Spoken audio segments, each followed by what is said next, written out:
Welcome to Stories and Songs, a series of interviews featuring musicians from the world of jazz and improvisation.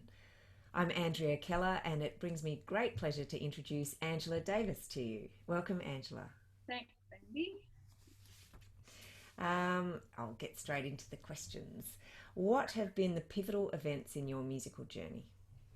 I think the main pivotal events, well, the first one that I came to mind was when I was in grade 12. I went to a high school in Toowoomba and we travelled to Brisbane to go into a big band competition. And even though I was playing a little bit of jazz in high school, up until that point, I was really heavily in the classical world of saxophone. And at that competition, I met the trumpeter John Hoffman, who is a great trumpeter, played with Buddy Rich, and he happened to be one of the lecturers at the Queensland Con, and he suggested that I audition for the jazz course. And so that was a huge pivotal event because I think at that point I was still considering going into the classical course, but it was just the encouragement I needed to, to say, oh, maybe I am good enough to get into that course. And so that I think really changed the direction of things for me. And another big event for me was in my fourth year at uni at the Con, I travelled to Amsterdam to attend a workshop. It was a co-led by the Manhattan School of Music and the Amsterdam Conservatorium, and I met the great saxophonist Dick Oates there. And I ended up moving to Philadelphia after that to study with him. So that was a huge event in my life, I think, because he really changed a lot of things about my playing and my sound, and gave me a few opportunities in the States.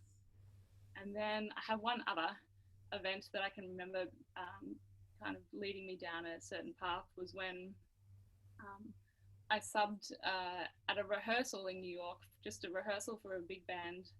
They were doing a concert out of town, and through that rehearsal I somehow ended up getting a gig, because I think the lead alto player says this is crazy. If you're doing the rehearsal, you should do the gig. And so that opportunity led to a lot of other gigs in New York. And I think without that, it would have taken me a lot longer to get any work there at all. So they're the three things I can think of that really changed my career path. Yeah, great. Yeah. And what obstacles have you had along the way in your musical journey, and how have you dealt with them? Okay, great. Yeah, I think the biggest obstacles that I've had are probably musical ones, and not necessarily being up to the standard I needed to be in certain situations. I think because I didn't grow up listening to a lot of jazz, so it took me a lot longer to really understand the music and to get my skills up to the level they needed to be to do gigs. And I can remember a few situations when I just graduated where I really wasn't up to the standard I needed to be. So they're the obstacles I think of, and I think I've just had to really work hard to get to the standard that I needed to be. And it just takes a few embarrassing situations to really make you work hard and overcome those obstacles. But I think, yeah, it's probably not being exposed to the music early, whereas I know some of my colleagues have been exposed from a very young age.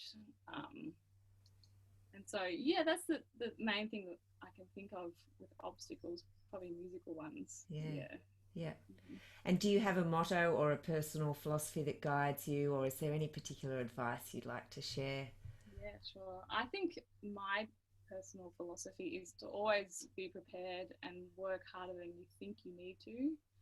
And then also, this might sound a little silly, but I recommend imagining where you want your career to be, and daydreaming about it, because I feel like the more you imagine where you want to be, the better chance you have for that to happen. And I've always done that. If I'm not happy in a certain situation in my career, I've always imagined where I wanted it to be, and then somehow I feel like you can just then automatically work as hard as you need to get there.